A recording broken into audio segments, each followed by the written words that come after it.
Film की शुरुआत में हमें एक ब्राइड दुल्हन दिखाई जाती है जो अपनी शादी के लिए तैयार हो रही थी। उसका जो ग्रूम था दुल्हा वो भी अपने कमरे में तैयार हो रहा था। ग्रूम भी शादी करने के लिए पहुंच गया। उसके 6 दोस्त थे जो भी वहाँ ग्रूम जैसे कपड़े पहनकर आए थे। अब जब ब्राइड वहाँ आए शादी करने के लिए तो वो वहाँ एक औरत को देखती है जिसने अपने हाथ में छोटा सा बच्चा पकड़ा हुआ था। ये देखकर ब्राइड एकदम उदास हो गई। वो सोचती है कि अगर आज मैंने ये शादी कर ली तो मैं कभी बच्चे पैदा नहीं कर सकती, जबकि मुझे तो बच्चे बहुत पसंद है। अब ब्राइड को कोई ऐसा वैसा मसला नहीं था जो वो मां नहीं बन सकती थी, पर फिर भी वो ऐसा क्यों सोच रही थी, इसका जवाब हमें आगे पता चलेगा। और वो शादी में आगे जाने के बजाय वहाँ से भाग जाती है क्योंकि वो नहीं चाहती थी कि आगे चलकर मुझे इस शादी के लिए पछताना पड़े। अब यहाँ से कहानी पास्ट यानी माजी में आ गई, जहाँ पर ये ब्राइड और ग्रूम छुट्टियाँ मनाने के लिए एक जगह पर घूमने आए हुए थे। यहाँ ब्राइड उसे अपनी उंगली दिखाकर कहती है कि देखो मेरी उंगली अभी तक खाली है जिसमें कोई अंगूठी नहीं है। आखिर तुम कब इस उंगली में शादी की अंगूठी पहनाओगे? जिस पर ग्रूम का कहना था कि तुम फिक्र ना करो, मैं बहुत जल्द तुमसे शादी कर लूंगा। और तुम जानती तो हो कि जिस कंपनी में हम काम कर रहे हैं वहाँ शादी करने से पहले हमें 10 बार सोचना पड़ेगा क्योंकि हमारी कंपनी के कुछ असूल हैं जिनके बारे में तुम जानती ही हो। जिसके बाद ये दोनों एक बार में गए और वहाँ शराब पीकर खूब डांस करते हैं। यहाँ एक बूढ़ा कपल बैठा हुआ था जो उनको इतना खुश देखकर खुद भी काफी खुश हो जाते हैं। अब बूढ़े कपल में से हस्बैंड कहते हैं कि जब हमारी शादी हुई थी हम भी बिल्कुल इसी तरह खुश और पुरजोश थे। अब ब्राइड और ग्रूम कहते हैं कि अभी हमारी शादी हुई नहीं है, हम तो सिर्फ छुट्टियाँ मनाने आए हैं ताकि एक साथ वक्त गुजार सके। जिस पर बूढ़ा कपल कहते हैं कि कोई बात नहीं, तुम्हारी भी हो जाएगी शादी, क्योंकि शादी बहुत ही खूबसूरत रिश्ता है। हमारी शादी को 20 साल हो गए हैं। ये 20 साल हमने बहुत अच्छे गुजारे और आज तक हम एक दूसरे से उतना ही प्यार करते हैं। प्रेजेंट टाइम मौजूदा वक्त में ब्राइड अपनी शादी से जब भाग गई थी, जहाँ तभी उसके पास ग्रूम कॉल करता है और कहता है कि प्लीज वापस आ जाओ। ब्राइड जवाब देती है कि नहीं, मैंने अपना ज़हन बना लिया है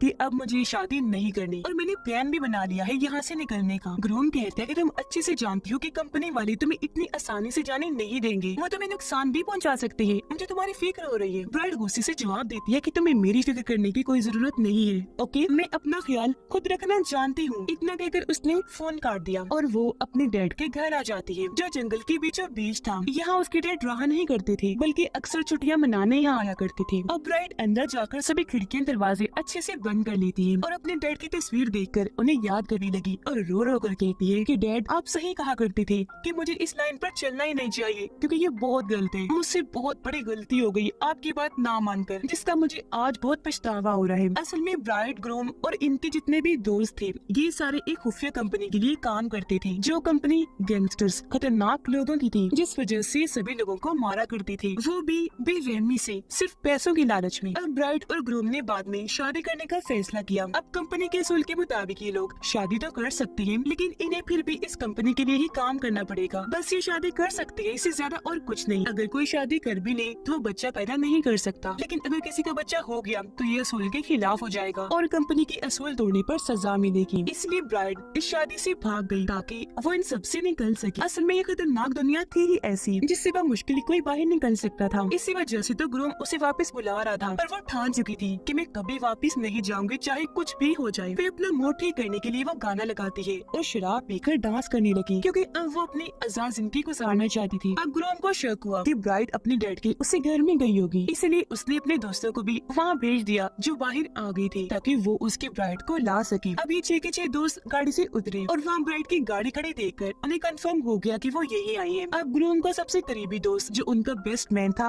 वो ग्रूम को कॉल करके बताता है कि दोस्त तुमने सही अंदाजा लगाया था, तुम्हारी ब्राइड यही है जिसे हम जल्द ही पकड़ के लाने वाले हैं। ग्रूम कहता है कि मैं उसे बहुत प्यार करता हूँ तो उसे समझाकर आराम से लाना, लड़ाई न करना ताकि उसे कोई चोट ना पहुँच जाए। पर बेस्ट मैन जानता था कि वो लड़की इतनी स्ट्रॉन्ग ताकतवर है कि वो लड़े बिना नहीं आएगी, इसलिए वो अपने दोस्तों को कहता है कि जल्दी से तलाशी शुरू कर दो, फिर चाहे इसके लिए तुम्हें कुछ भी करना पड़े। अब जब ये सारे मेन दरवाजे पर आए तो इन्हें पता चला कि सभी खिड़कियाँ और दरवाजे बंद हैं। हालांकि इन्होंने दरवाजे तोड़ने की कोशिश भी की लेकिन वो नहीं टूटे, इसलिए बेस्ट मैन उन्हें अलग अलग करके तलाशी लेने का कहता है कि चारों तरफ से घर को घेर लो और रास्ता मिलने पर अंदर घुस जाओ। अब जब वो लोग रास्ता ढूंढ रहे थे तो ब्राइड के कानों में उनकी आवाज पड़ जाती है, इसलिए वो खिड़की से झांककर देखती है जहाँ उसे पता चल गया कि ग्रूम ने अपने लोगों को आखिर भेज दिया उसे पकड़ने के लिए। वो नीचे जाने लगी अपना फोन लेने के लिए, पर तभी सामने खिड़की के बाहर वो बेस्ट फ्रेंड को देखती है जो अंदर घुसने ही वाला था। जिसे देखकर वो डर गई, इसलिए वापस अंदर की तरफ भागने लगती है। वो पिछले दरवाजे से भागने की कोशिश करने लगी लेकिन वहाँ पर भी 2 आदमी मौजूद थे, इसलिए वो फौरन दरवाजा बंद करके अंदर आ गई। बेस्ट मैन एक खुले हुए दरवाजे के जरिए अंदर आ चुका था, जो अब हर जगह उसे ढूंढने लगता है। ब्राइट को अंदाजा हो गया था कि वो लोग घर के अंदर घुस रहे हैं, इसलिए वो किचन में जाकर चाकू उठा लेती है अपनी हिफाजत के लिए और ऊपर वाले फ्लोर पर जाकर वहाँ बने खुफिया कमरे में आ जाती है। वो सब लोग भी अंदर आकर एक जगह इकट्ठी हो गई, जहाँ पर बेस्टमैन सबको कहता है कि हमें ब्राइट को जिंदा पकड़ के अपने साथ ले जाना है, तो तुम इसे बस मार धाड़ करना, लेकिन जान से मत मारना। आज शादी बहुत अच्छे से चल रही थी, लेकिन इसने वहाँ से भागकर बहुत गलत किया। हालांकि वो जानती थी कि हम सभी उस खतरनाक कंपनी के लिए काम कर रहे हैं और उसकी इस हरकत से कंपनी का मालिक बहुत गुस्सा है, जो अब उसे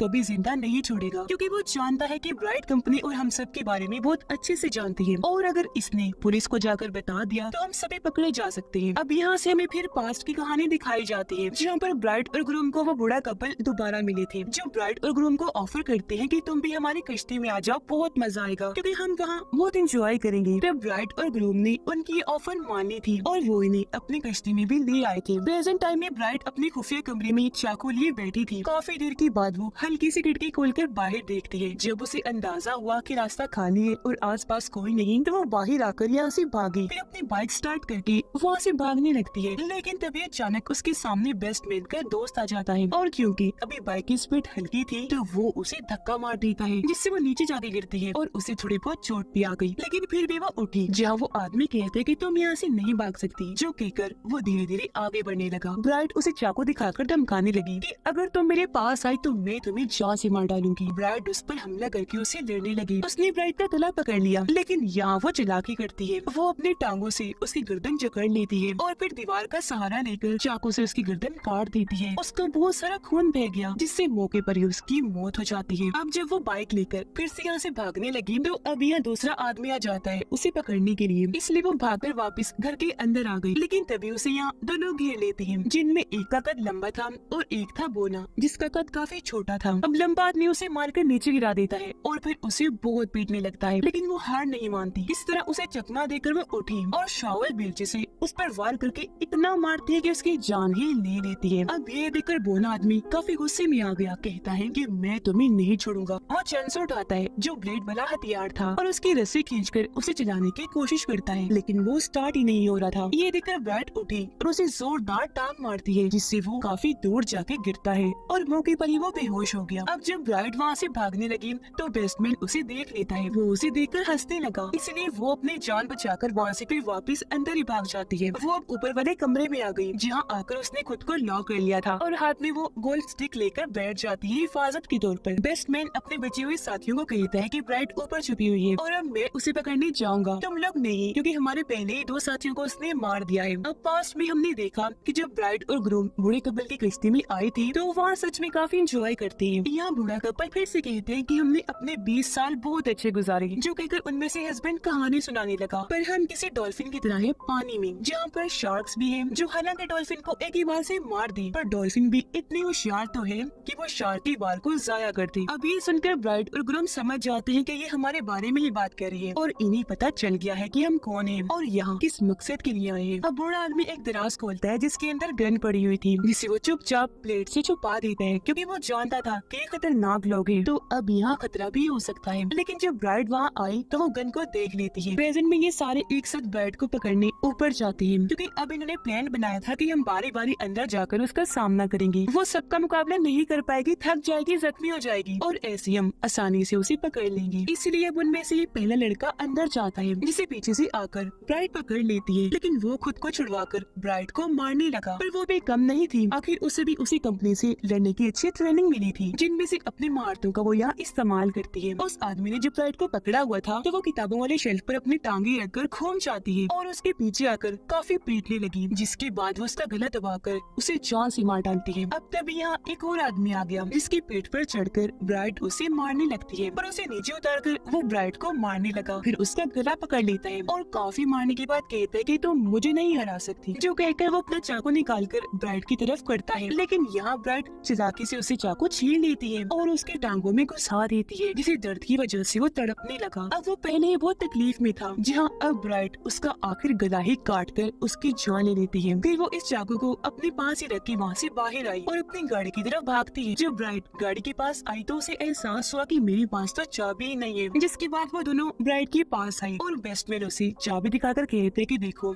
ये मेरे पास है। और अब वो ब्राइट को बहुत पीटते हैं और उसे कहने लगे कि अब तुम्हें हमारे साथ जाना ही होगा। बेस्टमैन अपने साथी को कहता है कि इसे मार मार कर इसका बुरा हाल कर दो, जो कहकर वो खुद घर के अंदर जाने लगा ताकि जश्न मना सके कि हमने ब्राइड को पकड़ लिया और हम इस मिशन में कामयाब रहे। अब बेस्टमैन का दोस्त ब्राइड को कहता है कि तुम मुझे बहुत पसंद थी, लेकिन मैं उस कंपनी के खिलाफ नहीं जा सकता। उसने अपने पास चाकू छुपाया हुआ था जिसे वो एकदम उसकी आंखों में घुसा देती है। वो दर्द की वजह से तड़पने लगा और ऐसे तड़प तड़प के उसकी मौत हो जाती है। अब मरती मरती ब्राइड ने उसे कहा कि तुम्हें क्या लगता है कि गाड़ी लेकर मैं यहाँ से जा रही थी? नहीं, बल्कि मैं तो एक्टिंग कर रही थी ताकि तुम्हें अपने जाल में फंसाकर मार सकूं। अब बेस्टमैन जब बाहर आया चेक करने के क्या बना तो अपनी साथी की लाश देखकर काफी हैरान रह गया और तभी पीछे से ब्राइड आकर उसे पकड़ लेती है और उसकी गर्दन पर चाकू रख देती है। वो कहता है कि हमने तो तुम्हें अपना दोस्त माना था, तो फिर तुम क्यों हमें मार रही हो? ब्राइड कहती है कि हम सब कंपनी के लिए काम करते हैं, ओके? तो यहाँ कोई भी किसी का दोस्त नहीं है और अब तुम ग्रूम को कॉल करो और उसे ये झूठ बोलो कि मैं मर गई हूँ। उसकी धमकी से बेस्टमैन काफी डर गया और वो फोन करके ग्रूम को झूठ बोल देता है कि ब्राइड मारी गई, और उसे यकीन नहीं आ रहा था क्योंकि वो जानता था कि मेरी ब्राइड इतनी स्ट्रॉन्ग और होशियार है कि वो इतनी आसानी से तो नहीं मर सकती। जिसके बाद ब्राइड बेस्टमैन का गला एक झटके में काट देती है जिससे उसकी भी बड़ी बेरहमी से मौत हो जाती है। अब तभी यहाँ बोना आया और उसे कहते हैं कि मैं अभी जिंदा हूँ तो तुम यहाँ से बचकर कहीं नहीं जा सकती। अब ये सुनकर ब्राइड को उस पर गुस्सा आ गया और वो आगे बढ़कर उस पर हमला कर देती है, उसे बहुत मारती है जिससे एक बार फिर वो बेहोश हो गया। लेकिन जब उसे होश आई तो वो खुद को बंधा हुआ पाता है और उसके सामने थी ब्राइड जो चैंसो को बस स्टार्ट करने ही वाली थी। पर उसका मजाक बनाते हुए बोना कहते कि ये तो काम ही नहीं करता बच्चों, तो तुम मुझे नहीं मार सकती। ब्राइड भी उसकी बात का बड़े अच्छे से जवाब देती है, कहने लगी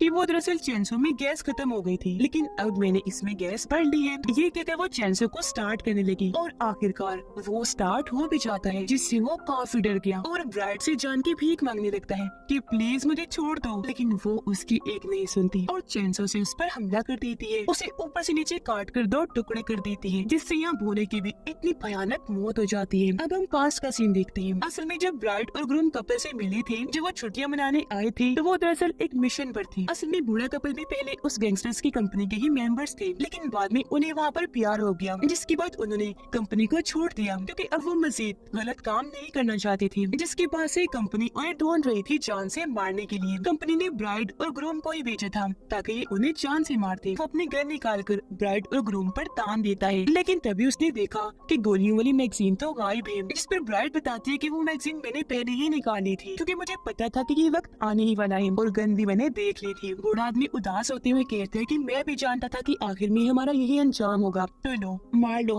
हमें अंदाजा हो गया था कि कंपनी हमें कभी नहीं छोड़ेगी। ये सुनकर ब्राइड और ग्रूम अपनी अपनी गर्ल्स निकालकर दोनों को शूट करके मार देते हैं। प्रेजेंट टाइम में ब्राइड जख्मी हालत खून में लथपथ ग्रूम के पास पहुंचती है और ग्रूम उसे जिंदा देखकर काफी खुश हो जाता है, कहने लगा कि मैं जानता था तुम ऐसे नहीं मर सकती। ब्राइड उसे कहती कि अभी भी मौका है, मेरे साथ चलो ताकि हम दोनों इस कंपनी से बहुत दूर चले जाएं। ग्रूम जवाब देता है कि कब तक भागेंगे, जहाँ भी चले जाएं वो कंपनी हमें ढूंढ कर पकड़ ही लेगी, जिसके बाद हमारा अंजाम सिर्फ मौत होगा। ब्राइड बोली कि तुम भूल गई वो कपल 20 साल तक कंपनी से बचकर रहता रहा और मुझे पता है कि वो वक्त उनके लिए बहुत खुशगवार रहा होगा। ग्रूम कहते कि जब एक न एक दिन मरना ही है तो फिर ये 20 साल क्यों ज़ाया करें, ऐसे क्यों गुजारे, इसलिए मैं तुम्हारा साथ नहीं दे सकता, लेकिन हाँ तुम्हारे साथ आखिरी बार डांस करना चाहता हूँ। जो कहकर उसने अपना हाथ आगे बढ़ाया। ब्राइड ने भी उसके हाथ में अपना हाथ रख दिया और वो लोग अपना आखिरी डांस करने लगे और अब यहाँ उनमें से किसी एक को मरना था और फिर तभी सच में ग्रूम उस पर हमला कर देता है, जहाँ इन दोनों की लड़ाई होने लगी। पर ब्राइड यह शराब की बोतल नीचे गिराकर तोड़ देती है, फिर उसका कांच का टुकड़ा उठाकर ग्रूम की गर्दन में घुसा देती है, जिससे वहीं पर उसकी दर्दनाक मौत हो गई। जिसके बाद ब्राइड उस वक्त को याद करने लगी कि जब हम छुट्टियां मनाने गए थे तो वहाँ पर हमने शादी का फैसला किया था और हम एक साथ कितने खुश थे, लेकिन आज यहाँ ऐसा वक्त आया कि मुझे अपने हाथ से अपने प्यार को मारना पड़ा। और अब वो उठी और यहाँ से जाने लगती है, लेकिन उसे अपने ग्रूम की मौत का बहुत अफसोस था। और तभी उसके मोबाइल की बेल बजने लगी। उसने जब चेक किया तो कंपनी की कॉल थी जिसका नाम यूनिवर्सिटी था, यानी कि कंपनी अब भी उसका पीछा नहीं छोड़ेगी। और इसी के साथ इस फिल्म की कहानी यहीं पर खत्म हो जाती है।